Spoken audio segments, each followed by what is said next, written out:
Sadistic sexuality is often misunderstood.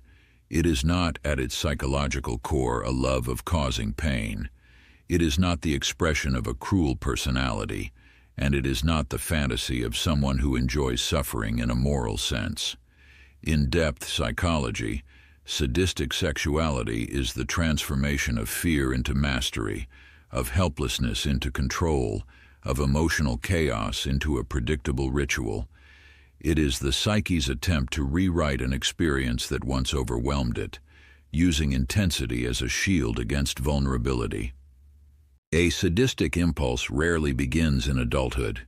It begins in moments the conscious mind can no longer recall. Not violent moments necessarily, often subtle ones. A child may grow up in a home where power was unpredictable, where one parent's mood determined the atmosphere of the entire house. A single raised eyebrow, a hand placed heavily on a table, a deliberate step across the floor. These gestures carried emotional weight. They signaled threat, disapproval, or unpredictable strength. The child felt small in those moments, deeply aware of their powerlessness, but also fascinated by the presence of power itself. Later, as an adult, erotic intensity may emerge not from the wish to harm, but from the wish to never again be helpless. Sadistic sexuality becomes an arena where the person can finally stand on the side of power. The gestures that once frightened them become gestures they now direct. The body responds not to the partner's pain, but to the feeling of finally holding the role that once dominated them. The erotic charge is the transformation from "I was powerless" to "I am the one in control now."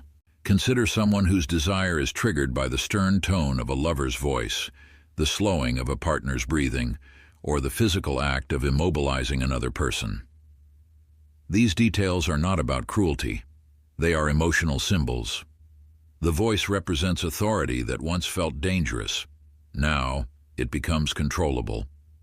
The breathing reflects the intensity of a moment the person can dominate rather than endure. Immobilizing a partner is not an intention to harm, but an unconscious attempt to reenact a childhood moment in which they were emotionally overpowered, only this time the roles have reversed. Another example, a person who prefers a ritualized sequence of control, touching the partner's chin, guiding their posture, taking deliberate, measured actions, may not be expressing aggression at all. They might be reproducing the emotional precision of a parent whose coldness once defined the atmosphere of childhood. The erotic ritual gives them the chance to become the one who dictates the mood, the one who sets the rhythm, the one who cannot be caught off guard. What once created fear now creates certainty. Sadistic sexuality can also emerge from emotional deprivation rather than fear. A child who learned early that the only moments of intense attention came during conflict may unconsciously associate intensity with connection. In adulthood, they might use dominance to pull the partner's focus entirely onto themselves. The forcefulness is not a desire to hurt. It is a coded request for undivided presence. The person is not saying, "Submit to me." The unconscious is saying, "Stay with me. Don't disappear. Don't ignore me the way others once did." There are also sadness-tinged versions of sadistic desire.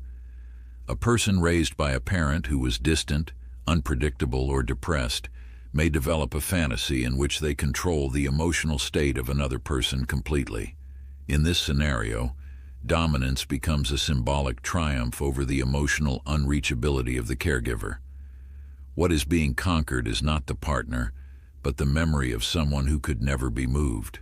Still others experience sadistic desire as a way to manage their own emotional flooding.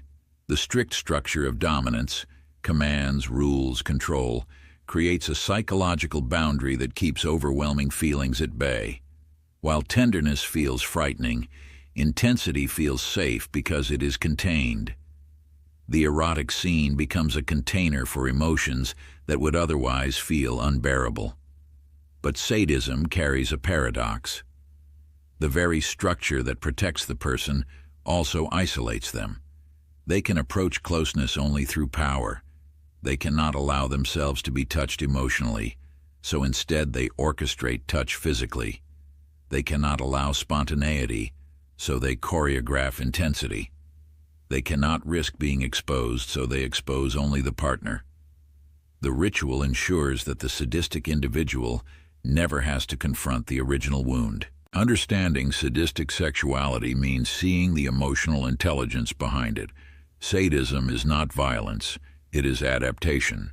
It is the psyche's attempt to reclaim a sense of control in situations where earlier experiences taught the person that control was the only safeguard against emotional harm. The erotic charge is not the partner's suffering. It is the feeling of not being small, not being powerless, not being overwhelmed. Healing does not require eliminating sadistic desire. It requires recognizing what that desire protects. Once the person understands the emotional logic behind their intensity, the need for strict control loses its desperation. Power becomes preference instead of necessity. Dominance becomes expression, not defense.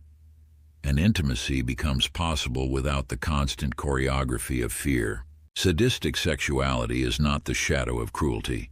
It is the shadow of a wound.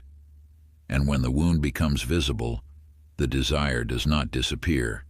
It becomes free to evolve. The person is no longer bound to the role they learned in childhood. They can shape their desire rather than be shaped by it. And in that shift, something profound becomes possible. Connection without fear, intensity without armor, presence without domination.